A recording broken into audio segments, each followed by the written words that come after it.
Hello everyone, आज हम पढ़ेंगे क्लास 10 ज्योग्राफी का चैप्टर नंबर 5 जिसका नाम है मिनरल्स एंड एनर्जी रिसोर्सेज।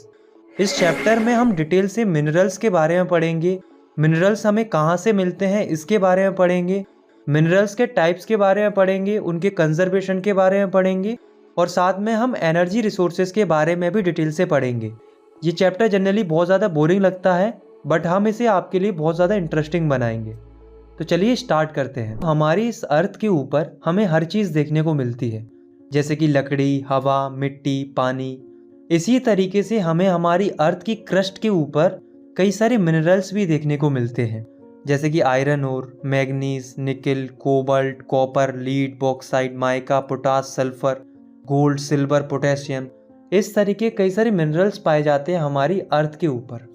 हम अपनी डेली लाइफ में अलग अलग चीज़ें देखते हैं, जैसे कि एक छोटी सी सुई से लेकर एक बड़ी से बड़ी बिल्डिंग, ये सभी मिनरल्स से बनी होती हैं। Railway line, tools, machines, vehicles जैसे कि कार, बसेस, ट्रेन, एरोप्लेन, ये सभी मेटल से बने होते हैं और मेटल्स मिनरल्स होते हैं। जहाँ तक कि हम जो टूथपेस्ट यूज़ करते हैं उसमें भी कई सारे मिनरल्स होते हैं, जैसे कि silica, limestone, fluoride, titanium oxide. इस तरीके के कई सारे मिनरल्स होते हैं। और तो और हम जो खाना खाते हैं उसमें भी मिनरल्स होते हैं, जैसे कि हम जो दूध पीते हैं उसमें काफ़ी ज़्यादा कैल्शियम होता है और कैल्शियम क्या होता है? मिनरल होता है। इवन हमारी जो लाइफ प्रोसेस है वो बिना मिनरल्स के काम ही नहीं कर सकती। हमारी बॉडी को भी 0.3% मिनरल्स का इंटेक चाहिए होता है। इसके बिना जो 99.7% जो फूड होता है उसे भी हमारी बॉडी सही से यूटिलाइज नहीं कर पाती। तो ये कहना गलत नहीं होगा कि मिनरल्स हमारे लिए बहुत ज़्यादा ज़रूरी होते हैं। तो हम लिख सकते हैं minerals are an indispensable part of our life. मतलब हम मिनरल्स को अपने जीवन से अलग नहीं कर सकते। तो अभी तक हमने ये तो समझ लिया कि मिनरल्स हमारे लिए कितने ज़्यादा ज़रूरी हैं। अब यहाँ पर एक क्वेश्चन राइज होता है कि आखिर ये मिनरल क्या होता है? What is mineral? तो जियोलॉजिस्ट के अनुसार मिनरल एक होमोजीनियस नेचुरली अकरिंग सब्सटेंस होता है जो कि हमारी अर्थ की क्रस्ट के ऊपर प्रेजेंट रहता है, जिसका इंटरनल स्ट्रक्चर डिफाइन होता है, यानी कि फिक्स रहता है। मिनरल्स हमारे नेचर में वेरियस फॉर्म्स में प्रेजेंट रहते हैं, जैसे कि हमारे नेचर में डायमंड जो कि हार्डेस्ट मिनरल है वो भी प्रेजेंट रहता है, वहीं टॉक जो कि सबसे सॉफ्ट मिनरल है वो भी प्रेजेंट रहता है। यानी कि हर तरीके के मिनरल्स हमारे नेचर में पाए जाते हैं। अभी हमें एक चीज़ समझना है कि ये जियोग्राफर्स और जियोलॉजिस्ट में क्या डिफरेंस होता है। ये दोनों ही ज्योग्राफी की स्टडी करते हैं बट इनमें सिंपल सा डिफरेंस होता है। जियोग्राफर्स वो लोग होते हैं जो कि ऐसे मिनरल्स की स्टडी करते हैं जो कि अर्थ की क्रस्ट पर प्रेजेंट होते हैं, यानी कि ये अर्थ के अबव वाले एरिया की यानी कि लैंड फॉर्म की स्टडी करते हैं। वहीं जियोलॉजिस्ट ये स्टडी करते हैं कि मिनरल्स की फॉर्मेशन कैसे हुई, मिनरल्स कितने पुराने हैं, उनका फिजिकल और केमिकल कंपोजिशन कैसा है। ये काम होता है जियोलॉजिस्ट का। नेक्स्ट टॉपिक है हमारा क्लासिफिकेशन ऑफ मिनरल्स। मतलब इसमें हम ये जानेंगे कि मिनरल्स को किस तरीके से क्लासीफाई किया गया है। तो मिनरल्स को जनरल और कमर्शियल पर्पसेस के लिए 3 कैटेगरीज में क्लासीफाई किया गया है: metallic minerals, non metallic minerals and energy minerals. अब जो मेटेलिक मिनरल्स होते हैं उन्हें भी फर्दर 3 कैटेगरी में बांटा गया है: ferrous, non ferrous and precious. Ferrous वो मिनरल होते हैं जिनमें आयरन कंटेंट होता है, जैसे कि आयरन ओर, मैग्नीज, निकल, cobalt etcetera. Non ferrous mineral वो मिनरल होते हैं जिनमें आयरन कंटेंट नहीं होता, जैसे कि copper, lead, tin, bauxite etcetera. फिर होते हैं प्रीशियस मिनरल। प्रीशियस मिनरल वो मिनरल होते हैं जो कि काफ़ी ज़्यादा प्रीशियस होते हैं, जैसे कि गोल्ड, सिल्वर, प्लेटिनियम एक्सेट्रा। अब हम बात करते हैं नॉन मेटेलिक मिनरल्स की। तो नॉन मेटेलिक मिनरल्स वो मिनरल्स होते हैं जो कि मेटल नहीं होते, जैसे कि mica, salt, potash, sulphur, granite, limestone, marble, sandstone etcetera. Similarly इसी तरीके से होते हैं एनर्जी मिनरल्स। तो एनर्जी मिनरल्स वो मिनरल्स होते हैं जिनमें एनर्जी होती है, मतलब जिनसे हम एनर्जी ऑब्टेन करते हैं, जैसे कोल, पेट्रोलियम, नेचुरल गैस। तो ये तो हो गया क्लासिफिकेशन। इन सब के बारे में हम डिटेल से आगे भी पढ़ेंगे। नेक्स्ट टॉपिक है हमारा mode of occurrence of minerals. मतलब इस टॉपिक में हम ये जानेंगे कि मिनरल्स हमें कहाँ से मिलते हैं, मतलब मिनरल्स कहाँ पाए जाते हैं। तो पहली बात तो ये है कि जो मिनरल्स होते हैं वो यूजुअली ओर्स की फॉर्म में पाए जाते हैं। ओर का मतलब होता है accommodation of any mineral mixed with other elements. मतलब ओर के अंदर मिनरल तो होता ही होता है, साथ में अदर एलिमेंट्स भी होते हैं। कुल मिलाकर ओर जो होता है वो मिक्सर होता है मिनरल और अदर एलिमेंट्स का। इसी में आपको एग्जांपल समझाता हूँ। जैसे ये गोल्ड ओर है तो इसके अंदर गोल्ड भी है और अदर एलिमेंट्स भी हैं, मतलब डर्ट वगैरह है और बाकी अदर चीज़ें भी हैं। तो यहाँ हमें केवल गोल्ड से मतलब है, तो हम गोल्ड को एक्सट्रैक्ट कर लेते हैं इस ओर से। तो ओर मतलब एक बिगर यूनिट होती है जिसमें से हम अपने मतलब की चीज़ यानी कि मिनरल निकाल लेते हैं। कुल मिलाकर ये समझो कि किसी चीज़ के अंदर मिनरल हैं तो उसे हम ओर कंसीडर करेंगे, नहीं तो नहीं करेंगे। आया समझ में? चलो आगे पढ़ते हैं। अब दोस्तों आप एक बात तो जानते हैं कि मिनरल्स को निकालने के लिए एक्सट्रैक्शन करना पड़ता है, सिंपल भाषा में माइनिंग करनी पड़ती है। तो सवाल ये आता है कि एक्सट्रैक्शन कहाँ करना चाहिए। तो जैसे मान लो दो जगह हैं, प्लेस ए और प्लेस बी। एक जगह के ओर में मिनरल कंटेंट बहुत कम है, वहीं दूसरी जगह के ओर में मिनरल कंटेंट काफ़ी ज़्यादा है। तो आप ही बताओ कि आपके हिसाब से एक्सट्रैक्शन कहाँ करना चाहिए। ऑब्वियसली यहाँ, क्योंकि यहाँ मिनरल कंटेंट काफ़ी ज़्यादा है। आप खुद ही सोचो कि एक्सट्रैक्शन के लिए ऐसी जगह पर इन्वेस्टमेंट क्यों करेंगे जहाँ लॉस हो, बल्कि पैसा वहीं लगाएंगे जहाँ से ज़्यादा वैल्यू मिलेगी, मतलब प्रॉफिट होगा। तो हम कह सकते हैं मिनरल्स का एक्सट्रैक्शन करना तभी इकोनॉमिकली वाइबल होगा जब मिनरल कंटेंट ओर में सफिशिएंट मात्रा में हो। कुल मिलाकर एक्सट्रैक्शन तभी करना चाहिए जब वो इकोनॉमिकली वाइबल हो। अब हम देखते हैं mode of occurrence of mineral, मतलब मिनरल्स का अकरेंस कहाँ से होता है। तो मिनरल्स जनरली इन 5 फॉर्म्स में पाए जाते हैं।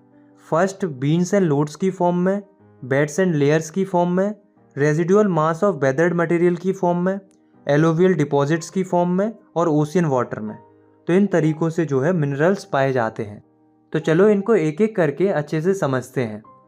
सबसे पहले हम बात करते हैं ऐसे मिनरल्स की जो कि बीन्स और लोड्स की फॉर्म में पाए जाते हैं। तो बीन्स मतलब अगर पतली पतली दरारों में जब मिनरल्स डिपॉजिट हो जाते हैं तो उन्हें बीन्स बोलते हैं, और जब ज़्यादा मिनरल्स एक बड़ी सी दरार में डिपॉजिट हो जाते हैं तो उसे लोड्स बोलते हैं। जैसा कि आप इन दोनों इमेजेस में देख सकते हो, इसमें मिनरल्स बीन्स की फॉर्म में डिपॉजिट हैं और इसमें लोड्स की फॉर्म में डिपॉजिट हैं। चलो इनके बारे में थोड़ा और पढ़ते हैं। तो जो इग्नियस और मेटामॉर्फिक रॉक्स होती हैं उनमें मिनरल्स पाए जाते हैं क्रैक्स, सेरेबिक्स, फॉल्ट्स और जॉइंट्स के अंदर।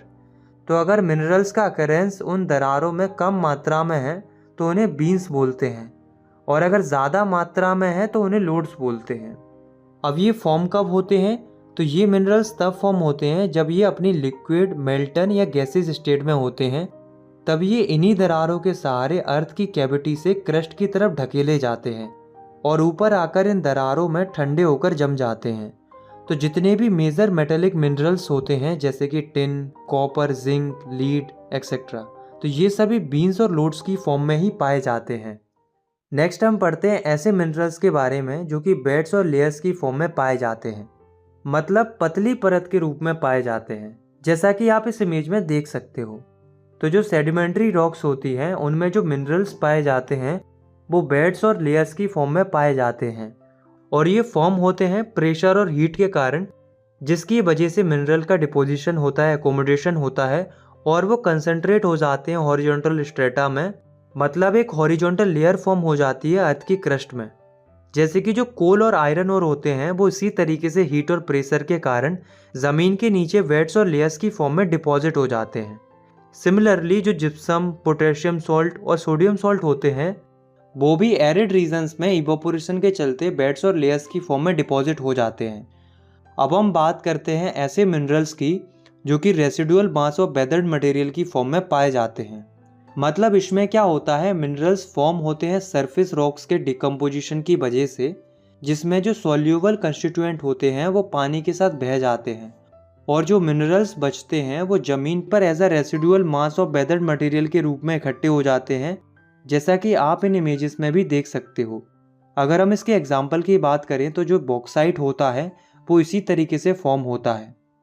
नेक्स्ट हम बात करते हैं ऐसे मिनरल्स की जो कि एलोवियल डिपॉजिट्स की फॉर्म में पाए जाते हैं। देखो इसमें क्या होता है, जो मिनरल्स होते हैं वो एलोवियल डिपॉजिट्स के रूप में इकट्ठे हो जाते हैं वैली के फ्लोज पर और हिल्स के बेस पर, क्योंकि जब पानी पहाड़ों से नीचे आता है तो वो अपने साथ साथ कई सारे मिनरल्स भी बहा कर लाता है जो कि बॉटम पर एज अ प्लेसर डिपॉजिट इकट्ठे हो जाते हैं।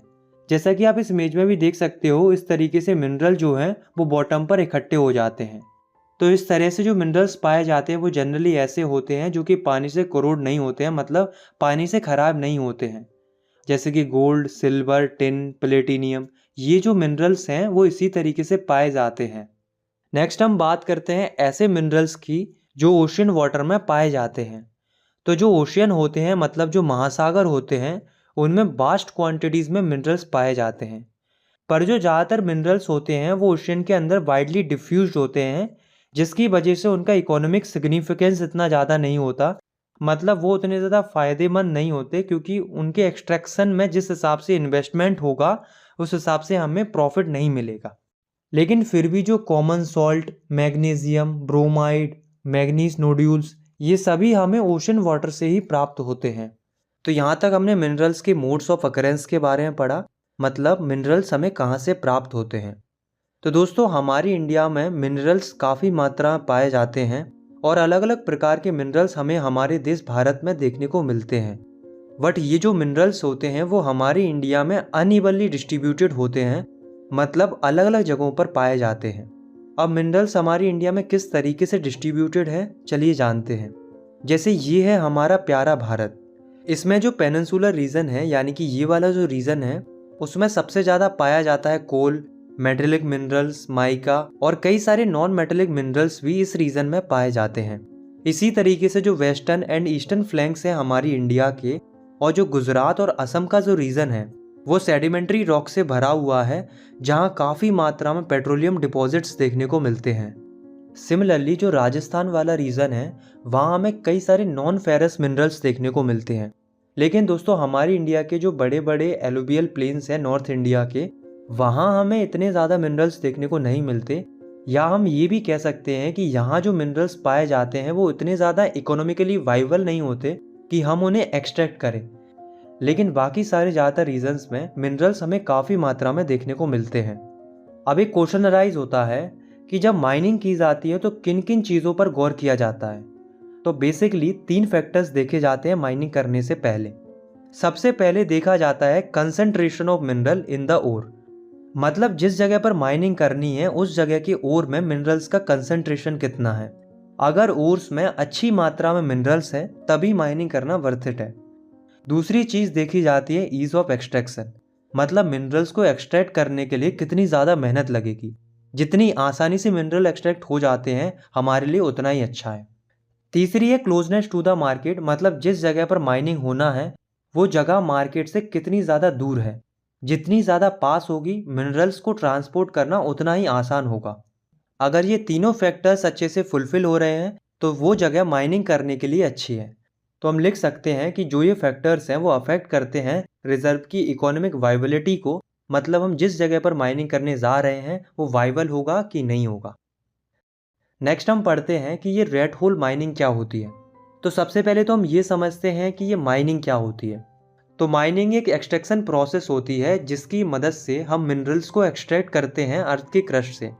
सिंपली मिनरल्स को एक्सट्रैक्ट करने की प्रोसेस को ही हम माइनिंग कहते हैं। अब दोस्तों, ऐसा नहीं है कि हर कोई माइनिंग कर सकता है, बल्कि हमारी इंडिया में जो मोस्ट ऑफ द मिनरल्स हैं वो नेशनलाइज्ड हैं, मतलब मिनरल्स को एक्सट्रैक्ट तभी किया जा सकता है जब गवर्नमेंट की परमिशन हो। गवर्नमेंट की बिना परमिशन की मिनरल्स को एक्सट्रैक्ट करना इलीगल माना जाता है। लेकिन दोस्तों, जो most of the tribal areas हैं नॉर्थ ईस्ट इंडिया के, वो मिनरल्स को ओन करते हैं इंडिविजुअल और कम्युनिटीज़ के रूप में।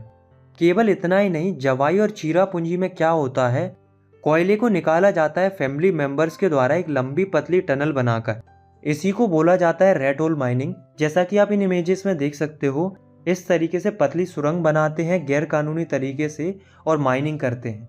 और हैरानी की बात यह है कि इन सुरंगों में छोटे छोटे बच्चों को अंदर भेजा जाता है, क्योंकि सुरंग का आकार छोटा होता है, इसलिए बच्चे इन सुरंगों में आसानी से चले जाते हैं। बट इस तरीके की सुरंगों में जाना खास करके बच्चों के लिए काफ़ी ज़्यादा रिस्की होता है। ऊपर से ये इलीगल भी होता है, क्योंकि हमारी इंडिया का जो नेशनल ग्रीन ट्रिब्यूनल है, जो कि एक गवर्नमेंट बॉडी है, उनके द्वारा इस तरह की एक्टिविटीज़ को इलीगल करार दिया गया है। और साथ में ये भी सलाह दी गई है कि इन एक्टिविटीज़ को तुरंत ही रोक देना चाहिए। तो अब हम चैप्टर में आगे बढ़ते हैं। तो कुछ टाइम पहले मैंने आपको मिनरल्स की क्लासिफिकेशन बताई थी, आप उसी क्लासिफिकेशन को फिर से देख सकते हो। मैंने इसमें मिनरल्स के टाइप्स के बारे में बताया था और कहा था कि हम इनके बारे में डिटेल से आगे पढ़ेंगे। तो चलिए इनको एक एक करके अच्छे से समझते हैं। सबसे पहले हम पढ़ते हैं फेरस मिनरल्स के बारे में। तो फेरस मिनरल्स वो मिनरल्स होते हैं जिनमें आयरन कंटेंट होता है, मतलब आयरन मौजूद होता है। दोस्तों जितने भी मेटेलिक मिनरल्स प्रोड्यूस होते हैं उनमें से 3/4 मिनरल्स फेरस मिनरल होते हैं। साथ में जो फेरस मिनरल्स होते हैं वो मेटलर्जिकल इंडस्ट्रीज को स्ट्रॉन्ग बेस प्रोवाइड करते हैं ताकि उनका डेवलपमेंट हो सके। तो हमें दो तरह के फेरस मिनरल्स के बारे में पढ़ना है। पहला है आयरन ओर और दूसरा है मैग्नीज। सबसे पहले हम पढ़ते हैं आयरन ओर के बारे में। तो आयरन ओर एक बेसिक मिनरल होता है जो कि बैकबोन माना जाता है इंडस्ट्रियल डेवलपमेंट के लिए, मतलब इंडस्ट्रीज़ के डेवलपमेंट के लिए काफ़ी ज़रूरी माना जाता है। इसलिए माना जाता है क्योंकि बिना आयरन के इंडस्ट्रीज़ का काम करना संभव नहीं है। खास बात यह है दोस्तों कि हमारी इंडिया में अच्छी क्वालिटी का आयरन ओर भरपूर मात्रा में पाया जाता है। अब दोस्तों आयरन ओर भी कई प्रकार के होते हैं, जिसमें से दो मेन होते हैं। एक होता है मैग्नेटाइट और दूसरा होता है हेमेटाइट। मैग्नेटाइट जो होता है वो सबसे अच्छी क्वालिटी का आयरन ओर माना जाता है क्योंकि मैग्नेटाइट के अंदर सबसे ज़्यादा आयरन कंटेंट होता है, लगभग 70% से ज़्यादा आयरन होता है। इस तरह के आयरन ओर में काफ़ी अच्छी मैग्नेटिक क्वालिटीज़ होती हैं। स्पेशली जो मैग्नेटाइट आयरन ओर होते हैं वो काफ़ी वैल्यूबल माने जाते हैं इलेक्ट्रिकल इंडस्ट्रीज़ के लिए, मतलब इलेक्ट्रिसिटी ओरिएंटेड जो इंडस्ट्रीज़ होती हैं उनमें काफ़ी ज़्यादा इस तरह के ओर का इस्तेमाल किया जाता है। दूसरे तरह का आयरन ओर होता है हेमेटाइट। हेमेटाइट जो होता है वो थोड़ी कम क्वालिटी का आयरन ओर होता है, जिसमें मैग्नेटाइट के कंपैरिजन में थोड़ा कम आयरन कंटेंट होता है, लगभग 50 से 60% आयरन होता है।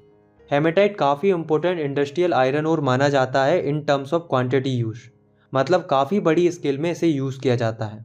दोस्तों अगर हम आयरन ओर के प्रोडक्शन की बात करें तो 2018-19 में आयरन ओर के टोटल प्रोडक्शन में से 97% प्रोडक्शन उड़ीसा, छत्तीसगढ़, कर्नाटका और झारखंड से प्राप्त हुआ था और बाकी का बचा 3% अदर स्टेट से प्राप्त हुआ था।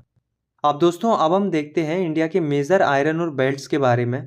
तो इंडिया में मेजर 4 आयरन ओर बेल्ट हैं, जिसमें से पहला है उड़ीसा झारखंड बेल्ट। जैसा कि आप इस मैप में देख सकते हो ये है उड़ीसा झारखंड बेल्ट। तो उड़ीसा में हाई ग्रेड का हेमेटाइट ओर पाया जाता है और ये कहाँ पाया जाता है?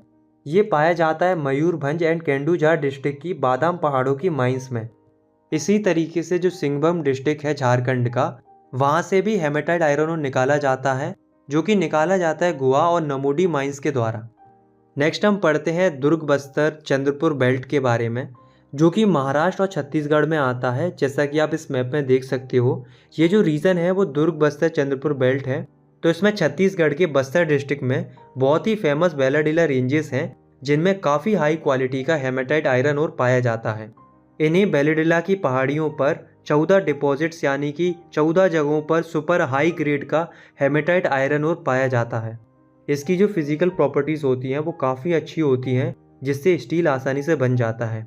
इन माइन से काफ़ी सारा आयरन ओर निकाला जाता है और उसे विशाखापट्टनम पोर्ट के थ्रू जापान और साउथ कोरिया में एक्सपोर्ट किया जाता है। नेक्स्ट बेल्ट है बल्लारी, चित्रदुर्गा, चिकामंगलुरु, तुमाकुरु बेल्ट, जो कि कर्नाटका में है। इस बेल्ट में काफ़ी रिजर्व्स हैं आयरन ओर के। इस बेल्ट में कई सारी कुद्रेमुख माइंस हैं जो कि वेस्टर्न घाट्स ऑफ कर्नाटका में लोकेटेड हैं, जहाँ से जितना भी आयरन ओर निकलता है वो पूरा का पूरा विदेशों में एक्सपोर्ट कर दिया जाता है। कुद्रेमुख के deposits one of the largest deposits में से एक माने जाते हैं। जो ओर यहाँ से निकलता है उसे स्लरी के रूप में पाइपलाइन के थ्रू ट्रांसपोर्ट कर दिया जाता है मंगलुरु पोर्ट तक। वहाँ से इसे अलग अलग देशों में पहुँचाया जाता है। लास्ट बेल्ट है महाराष्ट्र गोवा बेल्ट। ये बेल्ट गोवा और रत्नागिरी डिस्ट्रिक्ट ऑफ महाराष्ट्र में लोकेटेड है। जैसा कि आप इस मैप में भी देख सकते हो ये है महाराष्ट्र गोवा बेल्ट। इस बेल्ट में जो आयरन ओर पाया जाता है वो उतनी अच्छी क्वालिटी का नहीं होता, लेकिन फिर भी इसको एक्सप्लॉइट किया जाता है, मतलब निकाला जाता है और फिर इस आयरन ओर को मार्मागांव पोर्ट के थ्रू एक्सपोर्ट किया जाता है। तो ये है हमारी इंडिया के 4 मेजर आयरन ओर बेल्ट्स जहाँ से आयरन ओर निकाला जाता है, जिनके बारे में अभी हमने पढ़ा। अब दोस्तों अब हम पढ़ते हैं नेक्स्ट फेरस मिनरल के बारे में, जो कि है मैग्नीज। तो मैग्नीज जो मिनरल है वो मेनली यूज किया जाता है स्टील और फेरो मैग्नीज अलॉय बनाने के लिए। लगभग 10 kg मैग्नीज चाहिए होता है 1 टन स्टील को मैन्युफैक्चर करने के लिए। इसके साथ साथ मैग्नीज का इस्तेमाल ब्लीचिंग पाउडर, इंसेक्टिसाइड्स और पेंट्स बनाने के लिए भी किया जाता है। अब हम ये देखते हैं कि मैग्नीज का प्रोडक्शन कहाँ कहाँ होता है। तो आप इस ग्राफ को देख सकते हो, इसमें परसेंट वाइज बताया गया है कि किस किस स्टेट में मैग्नीज सबसे ज़्यादा प्रोड्यूस होता है। तो मध्य प्रदेश जो है वो मेजर प्रोड्यूसर है मैग्नीज का। अब दोस्तों नेक्स्ट हम पढ़ते हैं नॉन फेरस मिनरल्स के बारे में। तो नॉन फेरस मिनरल्स में कई सारे मिनरल्स आते हैं, जैसे कि copper, bauxite, lead, zinc and gold. ये सभी नॉन फेरस मिनरल्स काफ़ी वाइटल रोल प्ले करते हैं मेटलर्जिकल, इंजीनियरिंग और इलेक्ट्रिकल इंडस्ट्रीज में। पर हम इस चैप्टर में दो ही तरह के नॉन फेरस मिनरल्स के बारे में पढ़ेंगे, जो कि है कॉपर एंड बॉक्साइट। सबसे पहले हम पढ़ते हैं कॉपर के बारे में। तो दोस्तों हमारे इंडिया में कॉपर बहुत कम मात्रा में है, इसलिए इसका प्रोडक्शन भी बहुत कम होता है। कॉपर काफ़ी मेल्यूएबल होता है, डक्टाइल होता है और ये गुड कंडक्टर होता है इलेक्ट्रिसिटी का। इसलिए कॉपर का सबसे ज़्यादा इस्तेमाल बिजली के तार बनाने में और इलेक्ट्रॉनिक्स और केमिकल इंडस्ट्रीज़ में किया जाता है। अगर हम कॉपर के प्रोडक्शन की बात करें तो जो बालाघाट माइंस है मध्य प्रदेश की, खैतरी माइंस है राजस्थान की और जो सिंगभाम डिस्ट्रिक्ट है झारखंड का, ये लीडिंग प्रोड्यूसर है कॉपर के। नेक्स्ट हम पढ़ते हैं दूसरे नॉन फेरस मिनरल के बारे में, जो कि है बॉक्साइट। तो वैसे तो कई सारे मिनरल्स और में एल्यूमिनियम पाया जाता है, पर सबसे ज़्यादा एल्यूमिनियम बॉक्साइट से ही निकाला जाता है। बॉक्साइट से सबसे पहले एल्यूमिना निकाला जाता है, जो कि एक क्ले जैसा सब्सटेंस होता है, यानी कि मिट्टी जैसा सब्सटेंस होता है, और फिर बाद में इससे एल्यूमिनियम बनाया जाता है। इसलिए बॉक्साइट काफ़ी ज़रूरी माना जाता है। बॉक्साइट डिपॉजिट्स का फॉर्मेशन ऐसी चट्टानों के डिकम्पोज होने से होता है जिनमें काफ़ी अच्छी मात्रा में एल्यूमिनियम सिलिकेट्स होता है। आपको पता है कि बॉक्साइट से एल्यूमिनियम बनता है और एल्यूमिनियम हमारे लिए कितना ज़्यादा ज़रूरी होता है, क्योंकि इसमें लोहे जैसी स्ट्रेंथ भी होती है, प्लस ये बहुत ज़्यादा हल्का होता है, और तो और ये गुड कंडक्टर होता है, साथ में ये मेलिएबल भी होता है।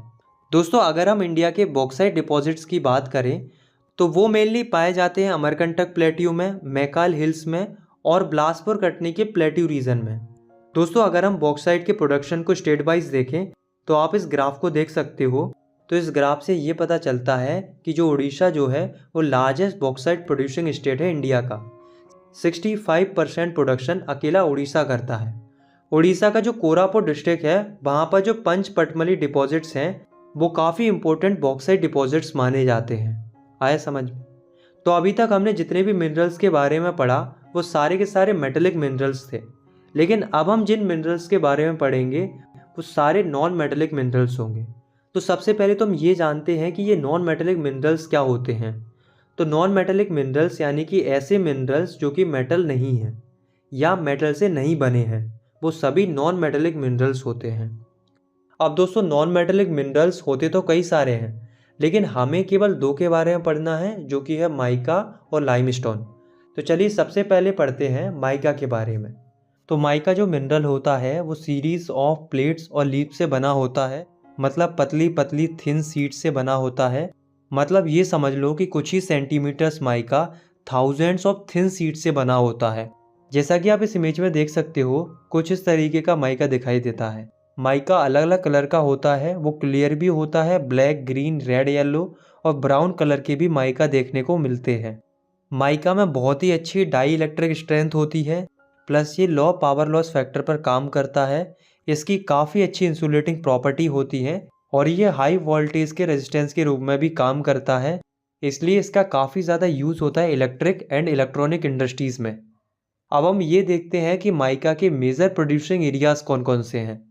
तो माइका डिपॉजिट्स पाए जाते हैं नॉर्थ एज ऑफ छोटा नागपुर प्लेट्यू में, और कोदेरमा गया हजीराबाग बेल्ट जो है झारखंड में, वो लीडिंग प्रोड्यूसर है माइका का। इसी तरीके से राजस्थान में जो अजमेर रीजन है वो भी मेजर माइका प्रोड्यूसिंग एरिया है। फिर एक नेलोरे माइका बेल्ट है आंध्र प्रदेश में, वो भी काफ़ी इंपॉर्टेंट माइका प्रोड्यूसर है हमारी इंडिया का। नेक्स्ट अब हम पढ़ते हैं लाइमस्टोन के बारे में। लाइमस्टोन है तो non metallic mineral he, but इसे हमारी एनसीईआरटी में इसे रॉक मिनरल्स की कैटेगरी में रखा गया है। तो चलिए लाइमस्टोन के बारे में पढ़ते हैं।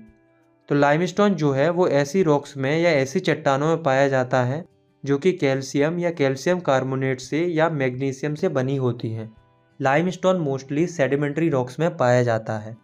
लाइमस्टोन एक बेसिक रॉ मटेरियल होता है जिसे सीमेंट इंडस्ट्रीज़ में यूज़ किया जाता है, और ये काफ़ी एसेंशियल माना जाता है आयरन और स्मेल्टिंग के लिए। मतलब ब्लास्ट फर्नेसेस में आयरन ओर को निकालने के लिए इसे यूज़ किया जाता है। अब आप इस ग्राफ को देखो, इससे आपको पता चलेगा कि लाइमस्टोन का प्रोडक्शन किस किस स्टेट में कितना कितना होता है। तो इसके हिसाब से राजस्थान जो है वो सबसे बड़ा प्रोड्यूसर है। अब दोस्तों, अब हम पढ़ते हैं हजार्ड्स ऑफ माइनिंग के बारे में। मतलब मिनरल्स को निकालने के लिए जो माइनिंग की जाती है उससे क्या क्या नुकसान होते हैं। तो माइनिंग के कई सारे नुकसान होते हैं, कई सारे खतरे होते हैं जो कि माइनिंग की वजह से देखने को मिल सकते हैं। तो चलिए देखते हैं कि माइनिंग की वजह से क्या क्या हजार्ड्स देखने को मिलते हैं। तो पहली चीज़ तो ये है कि जहाँ भी माइनिंग होती है वहाँ से काफ़ी सारी धूल और हानिकारक फम्स निकलती हैं, यानी कि धुआं निकलता है, जिस वजह से जो वर्कर वहाँ काम कर रहे होते हैं वो इन डस्ट और नॉक्सियस फम्स को इनहेल करते हैं, जिस वजह से कई वर्कर्स में पल्मोनरी डिसीजेस पैदा हो जाती हैं, मतलब फेफड़ों से रिलेटेड बीमारियाँ देखने को मिलती हैं। दूसरी रिस्क ये देखने को मिलती है कि जो माइन की रूफ होती है वो कभी भी कोलैप्स कर सकती है, इनंडेशन देखने को मिल सकता है, कोल माइन के अंदर आग भी लग सकती है। तो ये कांस्टेंट थ्रेट बना रहता है, मतलब चिंता का विषय बना रहता है माइनर्स के माइंड में। अब दोस्तों, ऐसा नहीं है कि माइनिंग की वजह से केवल माइनर्स को खतरा रहता है, बल्कि हमारे इन्वायरमेंट पर भी माइनिंग की वजह से गलत इम्पैक्ट पड़ता है, क्योंकि जहाँ भी माइनिंग हो रही होती है वहाँ के आसपास के जो वाटर सोर्स होते हैं वो कंटेमिनेट हो जाते हैं, मतलब दूषित हो जाते हैं। साथ में जो माइनिंग का वेस्ट होता है वो लैंड को और सॉइल को डिग्रेड करता है, और तो और इसकी वजह से स्ट्रीम और रिवर पॉल्यूशन भी बढ़ता है। तो ये सब जो हो रहा है उसे रोकना बहुत ज़रूरी है। तो माइनिंग एक किलर इंडस्ट्री ना बन जाए, इसे रोकने के लिए सुरक्षा के कड़े नियम और एनवायरमेंटल कानून बनाना और उन पर गौर देना बहुत ज़रूरी है। नेक्स्ट टॉपिक है हमारा कंजर्वेशन ऑफ मिनरल्स। मतलब इसमें हम ये जानेंगे कि मिनरल्स का कंजर्वेशन करना क्यों ज़रूरी है और हम कंजर्वेशन कैसे कर सकते हैं। दोस्तों, हमारी अर्थ क्रस्ट के ऊपर जो टोटल वॉल्यूम है बर्केबल मिनरल डिपॉजिट्स का वो बहुत कम है। मात्र 1% ही बर्केबल मिनरल्स हैं हमारी अर्थ क्रस्ट के ऊपर। और हम ये भी जानते हैं कि जो ये मिनरल्स हैं वो फाइनाइट हैं और नॉन रिन्यूएबल हैं, मतलब इनको रिन्यू होने में लाखों सालें लगती हैं, तब जाके हमें मिनरल्स देखने को मिलते हैं। तो जिन मिनरल्स को बनने में लाखों साल लगती हैं, हम उन मिनरल्स को बहुत ही तेज़ी के साथ ख़त्म करने में लगे हुए हैं। आज के समय में मिनरल्स को जिस स्पीड के साथ ख़त्म किया जा रहा है उसके कंपैरिजन में उनका फॉर्मेशन उतनी स्पीड से नहीं हो रहा है, बल्कि मिनरल्स की फॉर्मेशन प्रोसेस बहुत स्लो है। अगर हम अपनी कंट्री की बात करें तो हमारी इंडिया में काफ़ी रिच मिनरल्स डिपॉजिट्स हैं और वो हमारी इंडिया के लिए काफ़ी वैल्यूबल हैं, बट वो शॉर्ट लिव्ड पोजीशंस में है। मतलब अगर इसी तरीके से कंसिस्टेंटली एक्सट्रैक्शन होता रहा तो एक टाइम पर मिनरल्स की कमी देखने को मिलेगी। और तो और मिनरल्स के कंटिन्यूस एक्सट्रैक्शन के चलते मिनरल्स की कॉस्ट भी बढ़ती है, क्योंकि मिनरल्स को ज़्यादा गहराई से निकालना पड़ेगा बढ़ती डिमांड को पूरा करने के लिए, जिससे मिनरल्स की कॉस्ट बढ़ना स्वाभाविक है। साथ में इन मिनरल्स की क्वालिटी भी इतनी अच्छी नहीं होती। तो ऐसे में मिनरल्स का कंजर्वेशन करना बहुत ज़रूरी हो जाता है। अब हम ये जानते हैं कि मिनरल्स को हम कंजर्व कैसे कर सकते हैं। मतलब मिनरल्स को कंजर्व करने के लिए कौन कौन से स्टेप लिए जा सकते हैं। तो पहली बात तो ये है कि अगर हम वास्तव में चाहते हैं कि मिनरल का कंजर्वेशन हो तो उसके लिए सबको कंसंट्रेट होकर एफर्ट लगाने होंगे कि हम जिस भी मिनरल रिसोर्सेज का यूज़ करते हैं वो हम प्लान करके और सस्टेनेबल मैनर में यूज़ करेंगे या एक्सट्रैक्ट करेंगे, ताकि मिनरल्स का यूज़ केवल हम तक ही सीमित ना रहे, बल्कि जो आने वाली फ्यूचर जनरेशन्स हैं उनके लिए भी मिनरल्स बचे रहें। दूसरा, टेक्नोलॉजीज़ पर काफ़ी ज़्यादा ध्यान देने की ज़रूरत है, उन्हें इम्प्रूव करने की ज़रूरत है, ताकि जो लो ग्रेड के ओर्स हैं उन्हें भी यूज़ किया जा सके बहुत ही कम कॉस्ट में।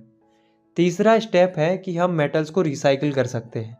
चौथा स्टेप ये लिया जा सकता है कि ज़रूरी नहीं है कि हम हर जगह मेटल का ही यूज़ करें, बल्कि हम उसकी जगह स्क्रैप मेटल्स और अदर सब्स्टिट्यूट्स का भी यूज़ कर सकते हैं। नेक्स्ट टॉपिक है हमारा एनर्जी रिसोर्सेज। दोस्तों, अभी तक हमने जितना भी पढ़ा वो मिनरल्स के बारे में पढ़ा, लेकिन अब हम जो पढ़ेंगे वो एनर्जी रिसोर्सेज के बारे में पढ़ेंगे। तो एनर्जी रिसोर्सेज वो रिसोर्सेज होते हैं जो एनर्जी जनरेट करते हैं या प्रोड्यूस करते हैं, या हम ये भी कह सकते हैं ऐसे रिसोर्सेज जिनसे हम एनर्जी ऑब्टेन करते हैं, जैसे कि coal, petroleum, natural gas, uranium and even from electricity. ये सभी एनर्जी रिसोर्सेज होते हैं। अब दोस्तों, एनर्जी रिसोर्सेज को दो कैटेगरी में क्लासीफाई किया गया है, conventional sources of energy and non conventional sources of energy. Conventional sources of energy का मतलब होता है परंपरागत ऊर्जा के स्रोत। नाम से ही समझ में आ रहा है, मतलब ऐसे एनर्जी रिसोर्सेज जिनका इस्तेमाल काफ़ी पुराने समय से हो रहा है। जैसे कि फायरवुड, कैटल डक केक, कोल, पेट्रोलियम, नेचुरल गैस, इलेक्ट्रिसिटी, इनका इस्तेमाल हम काफ़ी पुराने समय से कर रहे हैं। और non conventional sources of energy का मतलब होता है गैर परंपरागत ऊर्जा के स्रोत, मतलब ऐसे एनर्जी रिसोर्सेज जिनका इस्तेमाल करना हम हाल ही में सीखे हैं, जैसे कि न्यूक्लियर और atomic energy, solar energy, wind power, biogas, टिंडल energy, geothermal energy, ये सभी non conventional sources of energy होते हैं। तो कन्वेंशनल सोर्सेज में हम इनके बारे में डिटेल से पढ़ेंगे और नॉन कन्वेंशनल सोर्सेज में हम इनके बारे में डिटेल से पढ़ेंगे। तो सबसे पहले हम पढ़ते हैं कन्वेंशनल सोर्सेज ऑफ एनर्जी के बारे में। दोस्तों, आज के समय में रूरल एरियाज में फायरवुड और कैटल डक काफ़ी कॉमन माना जाता है, क्योंकि रूरल एरियाज में इनका काफ़ी ज़्यादा यूज़ होता है खाना बनाने के लिए। एक एस्टिमेट के हिसाब से 70% एनर्जी रिक्वायरमेंट की पूर्ति इन्हीं दो चीज़ों से की जाती है। लेकिन दोस्तों, आज के समय में फॉरेस्ट बहुत ज़्यादा डिक्रीज होते जा रहे हैं। ऐसे में इनका फॉरेस्ट से लकड़ी ऑब्टेन करना डिफ़िकल्ट होता जा रहा है और आने वाले समय में हो सकता है कि और ज़्यादा मुश्किल देखने को मिले। और तो और जिन उपलों को यूज़ किया जाता है रूरल एरियाज़ में, उसे भी डिस्करेज किया जाता है, क्योंकि इनका बेहतर इस्तेमाल एग्रीकल्चर में खाद के रूप में किया जा सकता है। अब दोस्तों, अब हम पढ़ते हैं कोल के बारे में, जो कि काफ़ी important conventional source of energy है। तो कोल यानी कि कोयला इंडिया में most abundantly available fossil fuel है, यानी कि बहुत बड़ी स्केल में पाया जाने वाला एक फ्यूल है। आज भी इंडिया की ज़्यादातर एनर्जी रिक्वायरमेंट कोल से ही पूरी की जाती है। इसका इस्तेमाल पावर जनरेशन इंडस्ट्रीज़ को बिजली सप्लाई करने के लिए किया जाता है, एज वेल एज घरेलू ज़रूरतों को पूरा करने के लिए भी किया जाता है। हमारा देश आज भी अपनी कमर्शियल एनर्जी रिक्वायरमेंट्स को पूरा करने के लिए कोल के ऊपर काफ़ी ज़्यादा डिपेंडेंट है। अब दोस्तों, जो कोल होता है उसे भी 4 टाइप में क्लासीफाई किया गया है on the basis of quality and their age. मतलब कोल की क्वालिटी क्या है और कोल कितना पुराना है, इस बेसिस पर क्लासीफाई किया गया है। तो अगर हम देखें coal on the basis of quality, तो क्वालिटी के बेसिस पर कोल 4 टाइप के होते हैं: पीट, लिग्नाइट, बिटुमिनस, एंथ्रेसाइट। पीट जो होता है वो सबसे लो क्वालिटी का कोल होता है। इसमें कार्बन बहुत होता है और इसमें मॉइस्चर कंटेंट भी रहता है, मतलब ये गीला भी रहता है, और साथ में इसकी लो हीटिंग कैपेसिटी होती है। तो जैसा कि आप इस इमेज में देख सकते हो, ये पीट है। पीट कुछ इस तरीके का दिखाई देता है। नेक्स्ट है लिग्नाइट। तो लिग्नाइट लो ग्रेड का ब्राउन कलर का कोल होता है, मतलब ये भी उतनी अच्छी क्वालिटी का कोल नहीं होता, लेकिन ये पीट से हल्का बेहतर होता है। लिग्नाइट कोल का जो मेन रिजर्व है वो है नवेली, तमिलनाडु, जहाँ पर इस कोल का यूज़ किया जाता है इलेक्ट्रिसिटी जनरेशन के लिए। नेक्स्ट है बिटुमिनस। ये जो कोल है वो इन दोनों तरह के कोल से बेहतर होता है। ये ज़मीन में काफ़ी गहरे पर मौजूद रहता है और ज़्यादा टेम्परेचर के चलते ये बेहतर क्वालिटी के कोयले के रूप में बाहर निकलता है। ये काफ़ी पॉपुलर कोल माना जाता है क्योंकि इसे सबसे ज़्यादा यूज़ किया जाता है कमर्शियल पर्पज़ के लिए। बिटुमिनस कोल में हाई ग्रेड के कोल को मेटलर्जिकल कोल बोला जाता है, जिसमें आयरन स्मेल्टिंग के लिए काफ़ी अच्छी स्पेशल वैल्यू होती है। नेक्स्ट है एंथ्रेसाइट। तो एंथ्रेसाइट जो होता है वो सबसे अच्छी क्वालिटी का कोल होता है और साथ में ये काफ़ी हार्ड भी होता है। अब दोस्तों, कोल को एज के बेसिस पर भी बांटा गया है, मतलब on the basis of ages coal को 2 टाइप में बांटा गया है, गोंडवाना कोल और दूसरा टर्सरी कोल। तो गोंडवाना कोल लगभग 200 मिलियन साल पुराना कोयला है। गोंडवाना कोल में ज़्यादातर मेटलर्जी कोल आता है। तो अब ये गोंडवाना कोल कहाँ देखने को मिलता है? तो गोंडवाना कोल देखने को मिलता है दामोदर वैली, वेस्ट बंगाल और झारखंड में, और झरिया, रानीगंज और बोकारो रीजन में हमें ये गोंडवाना कोल देखने को मिलता है।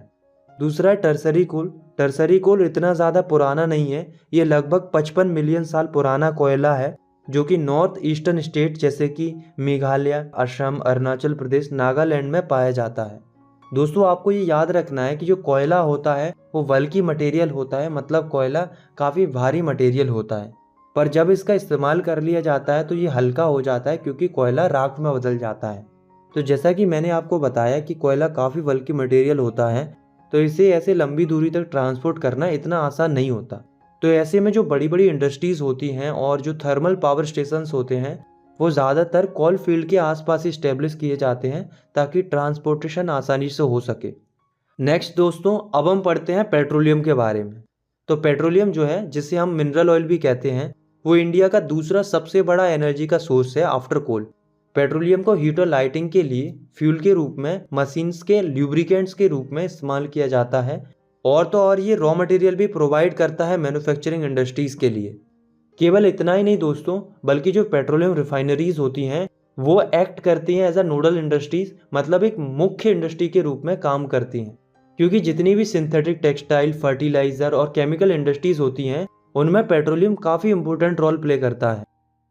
इंडिया में ज़्यादातर पेट्रोलियम का अकरेंस टर्सरी एज में फॉर्म हुई रॉक्स जो कि ज़मीन के नीचे पाई जाती हैं उनमें एंटीक्लाइंस और फॉल्ट ट्रैप्स के बीच में होता है।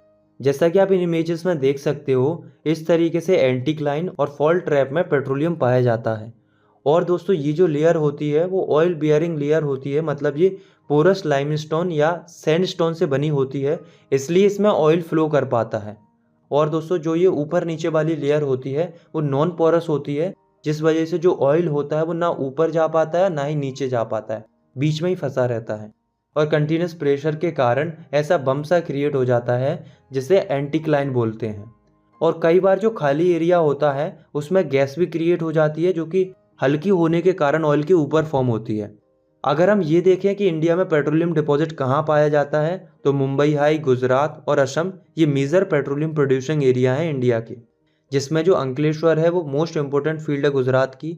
असम जो है वो इंडिया का ओल्डेस्ट ओल्ड प्रोड्यूसिंग स्टेट है, जिसमें डिगबॉय, नहर काटिया एंड मोरन हगरीजन जैसी काफ़ी इंपॉर्टेंट ऑयल फील्ड्स देखने को मिलती हैं। नेक्स्ट हम पढ़ते हैं नेचुरल गैस के बारे में। तो natural gas clean energy source मानी जाती है जो कि पेट्रोलियम डिपॉजिट्स के साथ पाई जाती है, जैसा कि मैंने अभी अभी बताया था, जिसमें जब पेट्रोलियम दो आइसोलेटेड लेयर्स के बीच में होता है तो हीट और प्रेशर के कारण इस एरिया में नेचुरल गैस फॉर्म हो जाती है। नेचुरल गैस को पेट्रोकेमिकल इंडस्ट्रीज़ में, फर्टिलाइजर इंडस्ट्रीज़ में और अदर इंडस्ट्रीज़ में एज अ एनर्जी सोर्स और रॉ मटेरियल के रूप में इस्तेमाल किया जाता है। और तो और नेचुरल गैस काफ़ी ज़्यादा इन्वायरमेंट फ्रेंडली भी होती है क्योंकि ये काफ़ी कम कार्बन डाइऑक्साइड इमिट करती है, जिस वजह से इसका इस्तेमाल ट्रांसपोर्ट फ्यूल के रूप में एज अ सीएनजी और कुकिंग फ्यूल के रूप में एज अ पीएनजी इस्तेमाल किया जाता है। अगर हम इंडिया के मेजर गैस रिजर्व की बात करें तो वो पाए जाते हैं कृष्णा गोदावरी बेसिन्स में, मुंबई हाई में, गल्फ ऑफ कम्बे में और अंडमान एंड निकोबार आइलैंड्स पर। हमारी इंडिया में एक पाइपलाइन भी बनाई गई है नेचुरल गैस की सप्लाई के लिए, जिसका नाम है हजीरा विजयपुर जगदीशपुर पाइपलाइन, जिसे एचबीजे पाइपलाइन भी बोला जाता है।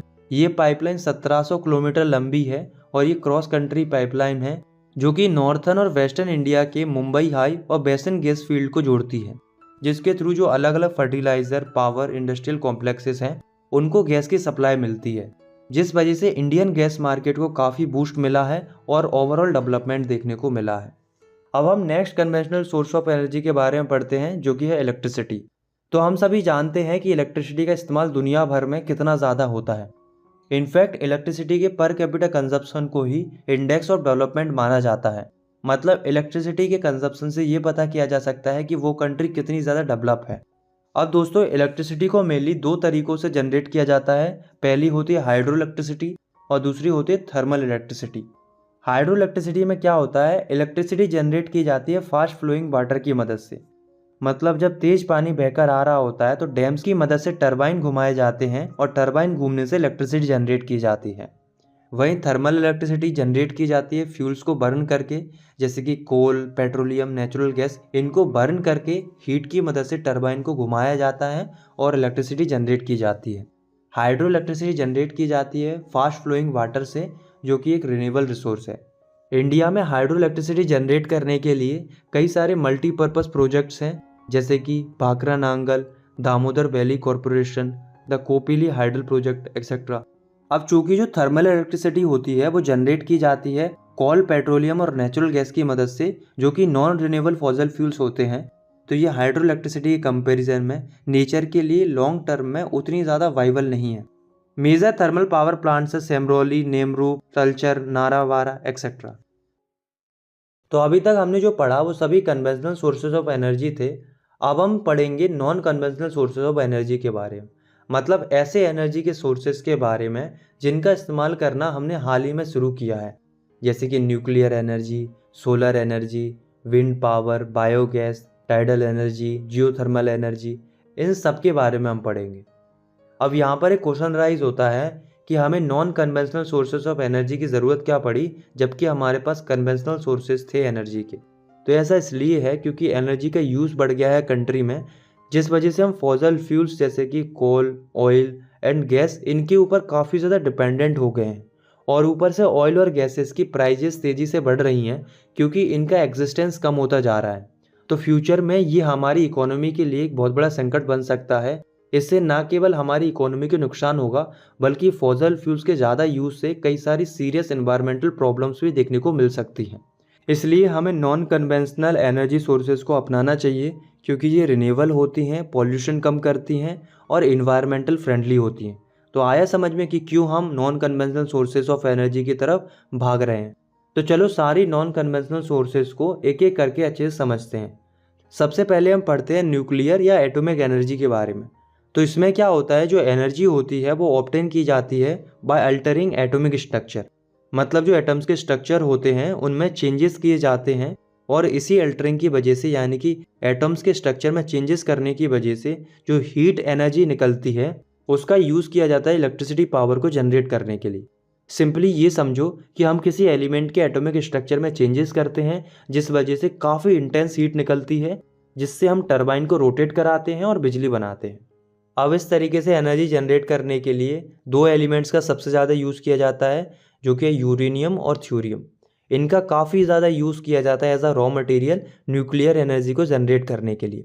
तो यूरेनियम और थ्योरियम पाए जाते हैं झारखंड में और अरावली रेंजेस ऑफ राजस्थान में। साथ में केरला की जो मोनाजाइट सैंड्स हैं वहाँ काफ़ी रिच मात्रा में थ्योरियम पाया जाता है।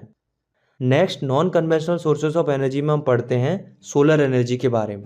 तो सोलर एनर्जी का मतलब होता है जब हम सनलाइट की मदद से या सनलाइट की हीट की मदद से जो हम एनर्जी जनरेट करते हैं उसे हम सोलर एनर्जी कहते हैं। तो अगर हम अपनी इंडिया की बात करें तो हमारी इंडिया एक ट्रॉपिकल कंट्री है। ट्रॉपिकल कंट्री मतलब हमें सन से डायरेक्ट सनलाइट मिलती है, जिस वजह से हमारे पास काफ़ी इनॉर्मस पॉसिबिलिटीज़ हैं सोलर एनर्जी को ट्रैप करने की। तो with the help of photovoltaic technology हम सनलाइट को डायरेक्टली कन्वर्ट कर सकते हैं इलेक्ट्रिसिटी में।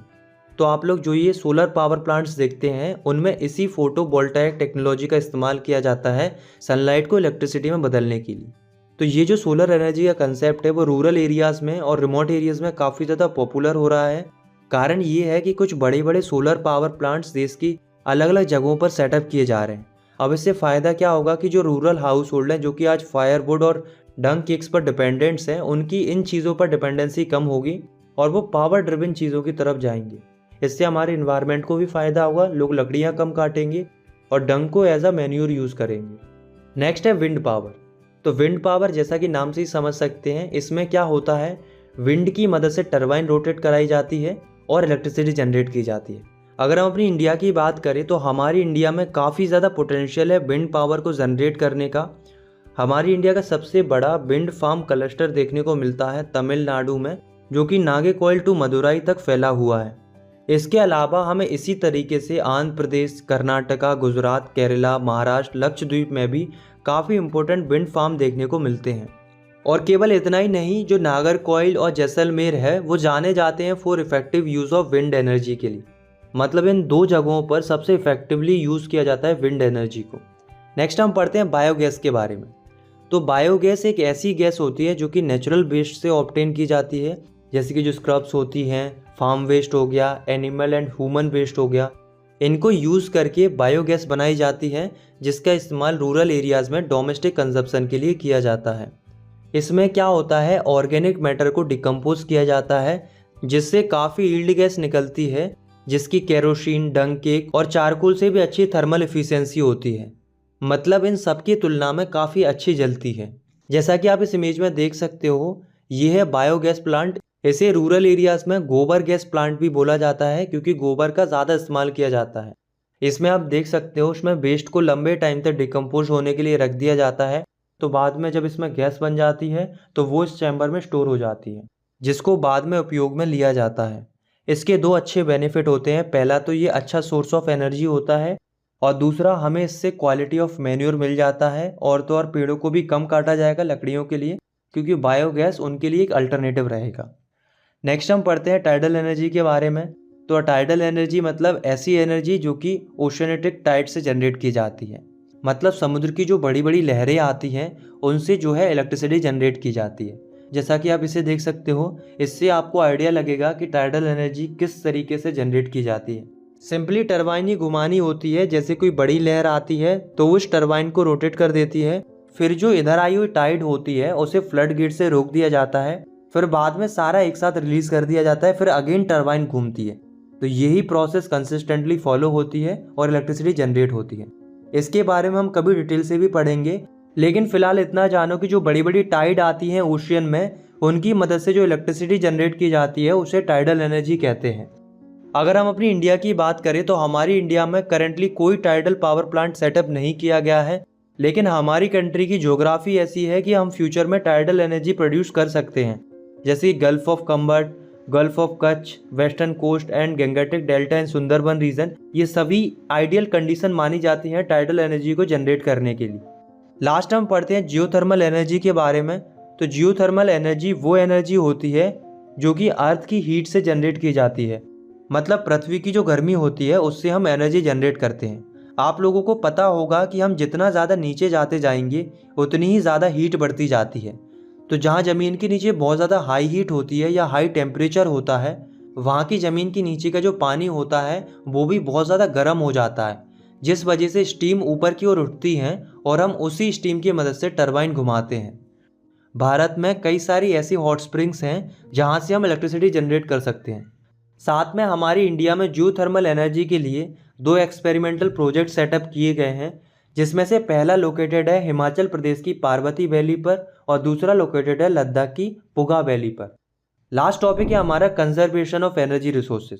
तो जैसे जैसे हमारी इंडिया का डेवलपमेंट हो रहा है तो उस डेवलपमेंट के चलते एनर्जी की नीड भी बढ़ी है, क्योंकि हम सभी को पता है नेशनल इकोनॉमी के हर एक सेक्टर में एनर्जी रिसोर्सेज यूज़ होती हैं, जैसे कि एग्रीकल्चर में, इंडस्ट्री में, ट्रांसपोर्ट में, कमर्शियल डोमेस्टिक नीड्स के लिए। इन सब के लिए हमें एनर्जी की ज़रूरत होती है। इसके चलते हमारी कंट्री में एनर्जी कंजप्शन बहुत तेज़ी से बढ़ रहा है, जिससे उनकी कॉस्ट भी राइज कर रही है। तो ऐसे में ये ज़रूरी हो जाता है कि हम एनर्जी रिसोर्सेज को सस्टेनेबल मैनर में यूज़ करें। तो इसके लिए 2 चीज़ें की जा सकती हैं। पहला कि लोगों को एनर्जी कंजर्वेशन के लिए जागरूक कर सकते हैं। दूसरा, रिन्यूएबल एनर्जी रिसोर्सेज की तरफ जा सकते हैं, क्योंकि रिन्यूएबल एनर्जी रिसोर्सेज ज़्यादा अच्छा ऑप्शन है as compared to non renewable energy resources के। तो इसके लिए हम सबको ही जागरूक होने की ज़रूरत है। इसके लिए हम खुद से भी कुछ स्टेप्स ले सकते हैं, जैसे कि हम खुद के वाहनों की बजाय पब्लिक ट्रांसपोर्ट सिस्टम को यूज़ कर सकते हैं।